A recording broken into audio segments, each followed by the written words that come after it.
Hello, welcome to my build guide for the Infernalist Witch demon form build in Path of Exile 2. This is a non-minion spellcaster build focused on fire damage and transforming into demon form for extra power. Heads up, I'm not a Path of Exile player. This is my first time playing Path of Exile 2. The only ARPGs I've played in the past were Diablo 4 and Last Epoch. And yeah, I'll walk you through what I've learned while putting this build together, and hopefully you can learn something from it.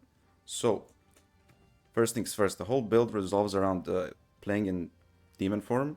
For the early game, you can probably, or you should spec into this, which caps your demon flame to 10. So how the build works, or how the spell works, is basically every second you're in demon form, you lose HP per demon flame stack, and you're getting a stack each second that you are in the form. And this build requires you to have a lot of life regen per second, and obviously you would want as least as max HP as possible because it is percentage based, and life regen that you get from gear is a flat number. So you would negate these demon form stacks by just having a high regen.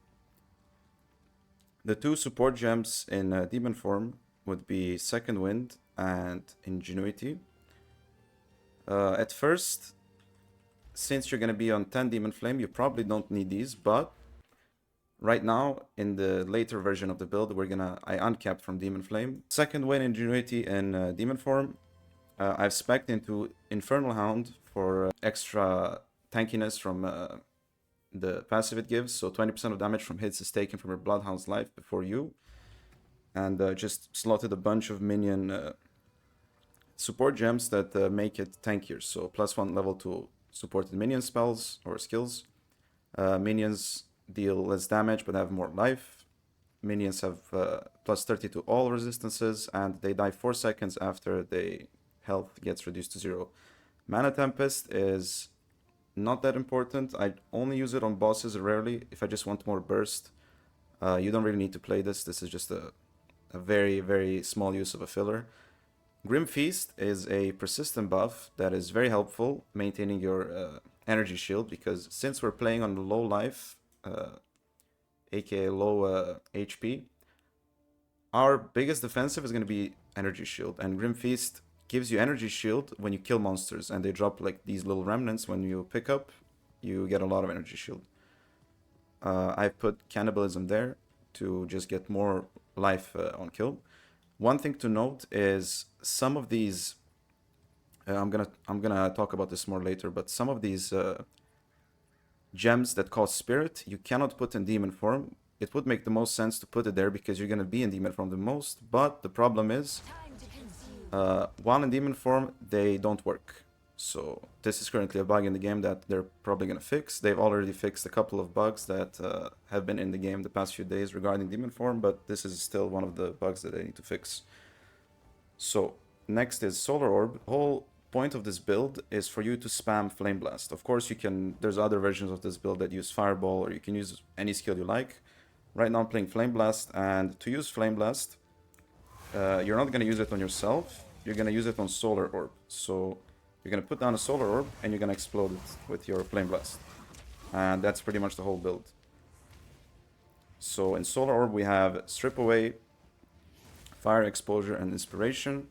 Why Inspiration? Because Inspiration would make more sense on Flame Blast, but since we have a limited amount of linking support gems, we want to put it on Solar Orb because we always open with a Solar Orb. Fire Exposure is very good on it for extra fire damage.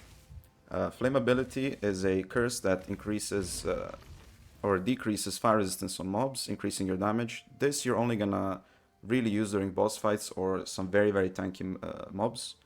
You're not gonna use it for clearing that much. We put Persistence, Heightened Curse, and Focused Curse on this. Ice Nova is just a panic button ability that we press either when we get surrounded or when there's a lot of mobs. We just want to push them away. I've put Unleash and Energy Barrier, although it's not important what you put here really. Flame Blast is our main ability, our main damage, and it's a channel. And because it's a channel, you want as much as cast speed on this build as possible. I've also put Control Destruction. This is not a crit build. You can probably make a version of this build that resolves around crit. I might try that later. but crit has been proven to be very weak in the early and mid game, so I've just decided to play without it. So control destruction is very strong. Arcane tempo for cast speed, elemental focused for more damage, and for you to not proc ignite. You're already proc ignite through solar orb, and this is not an ignite build, so we don't really care about ignite that much. For the fourth one, I just got the fourth slot. I put Arcane Surge just for extra. So what Arcane Surge does is it's going to give you more cast speed and more mana regen. It is nice since this build is very mana hungry to have something like this alongside a lot of other mana regen perks and passives that you're going to pick. This is not really must. I would say you could put, for boss fights, you could put Concentrated Effect for the AoE to be smaller, but you're gonna do more damage. So for boss fights, this is very good. If you want better clearing, you could put 40% more AoE, which would make the skill way, way bigger, but you're losing a spot for damage, basically. So right now, I'm just playing with Arcane Surge, so I don't have to swap around much. This works on both bosses and AoE clearing. It's very nice. And last but not least, we have Arctic Armor. Like I said before, passive support gems that cost spirit don't work in demon form. That's why we're using Arctic Armor to just spend our spirit and also use Herbalism and Clarity, which are persistent buff support gems. And since they don't work on demon form, like I said, we're going to put them on Arctic Armor that is up almost all the time, and it's going to give us some nice mana regen and recovery from life flasks. And yeah, the passive tree looks like something like this. I've played around a bit. The most important ones for damage, I would say, is to go all the way up, take the exposure effect, take this, volcanic skin for more fire damage, extra fire resist, cremation, which penetrates fire resist, more fire exposure effect. This is also very nice. This is more just fire penetrating, and exploit the elements is also nice. Defensive wise, this node is also very important, Resilient Soul, because this increases our life regen. It makes us stay in demon form longer. Besides that, I took Spiral into Mania for more cast speed, extra Chaos Resist. Chaos Resist is a bit hard to find in this game, so it is nice that we can get it from a node. Full recovery, extra life regen, like I said. This is very nice for more AoE, so from all these together, you're gonna get about 60% area of effect, which is very nice for clearing. Here we took some elemental damage and resistances, some attack speed and cast speed. Cast speed is very important in this build, like I said, you want it as much as possible. And yeah, once you take the main damage spells, you can just start taking as many as possible energy shield and mana nodes. That is currently what I'm doing. So I'm just specking into as many energy shield nodes as possible. So this is how the skill tree looks like. The ascendancy wise, most important one is demon form, of course. I have been playing with this, like I said, from early to mid game, because my life regen was terrible. I had to cap myself to 10 demon flame to stay in demon form as much as possible. Infernal Hound is nice for extra tankiness. Like I said, there's nothing in this build that is a must-have besides this. These two extra are like floating skills that you can put somewhere else. I wouldn't take this. You're gonna lose a lot of life if you crit. Random crits are gonna ignite you, and since this is not a crit build, the damage bonus is not that important. This right now is not that good because you're gonna kill yourself a lot, which is also not nice. You could take this, although I heard this doesn't work right now, it's bugged, so I haven't spec'd into it. I also haven't done my ascendancy yet because there's no, like, it's not that important right now. We don't really have skills that help a lot. And if this doesn't work, anything after that is just more max life, and we don't want max life. This is not a max life build. So yeah, basically that's it. Gear-wise, the most important piece of this build is the unique chest piece. This converts 50% of your max life to energy shield, and this is the most important piece of this build.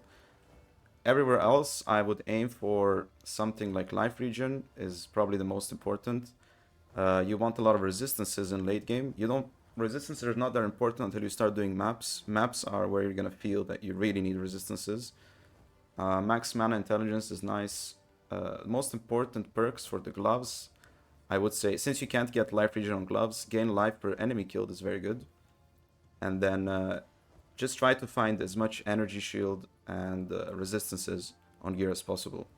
So belt would be something like life regen per second, resistance. Boots are also life regen per second, resistance. You want to avoid max life on your gear. I corrupted these boots and I got max life on them, sadly. But you want to avoid that as much as possible. On the rings, most important perks would be life regen per second and cast speed, and then just get resistance if possible. My rings are not that good, but they have the cast speed and resistances, which is good enough. This one even has life regen. They're very hard to find, so just try to look for cast speed and resistance, like this one, for example. The amulet, you want +1 level to all spell skills, probably the most important one, alongside life regen. Everything else is just extra. Energy shield is very nice to have. Headpiece, like any other piece, life regen per second, resistances, and energy shield. So yeah, you also want, since this build uses flasks, in the early to mid game you're going to use your flasks a lot. Try to find good flasks with good perks. Right now I'm only playing a fire charm because my fire resist is not capped. So I'm just playing a fire charm to just help with that. If you have your resistances sorted out, you can play a charm with this that increases rarity of items found. It's going to be nice for gearing, especially for solo self-found players. This is not a solo self-found character. Some of these pieces that I have right now I have bought from trade, so it helped me a lot with the build. If you're a solo self-found, something like this would probably help you more. Since our weapons get disabled in demon form, you don't really care about weapons. You can have anything you want. I just picked this one for extra fire resist in case I somehow get pushed out of demon form. Some interactions in the game are gonna put you out of demon form, like doing ascendancy trial, for example. So something like extra tankiness when you're out of it is nice. Yeah, that's pretty much it. You're gonna see gameplay of me clearing a tier 10. I haven't tried anything above tier 10. This character I've only played for around 50 to 60 hours, so you can probably push higher with this. I just haven't tried it myself, like I said. And yeah, that's about it for the build.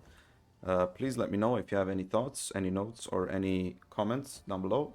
You can follow me and find me live playing on Twitch. And yeah, please like, share, and subscribe. Thank you. Peace.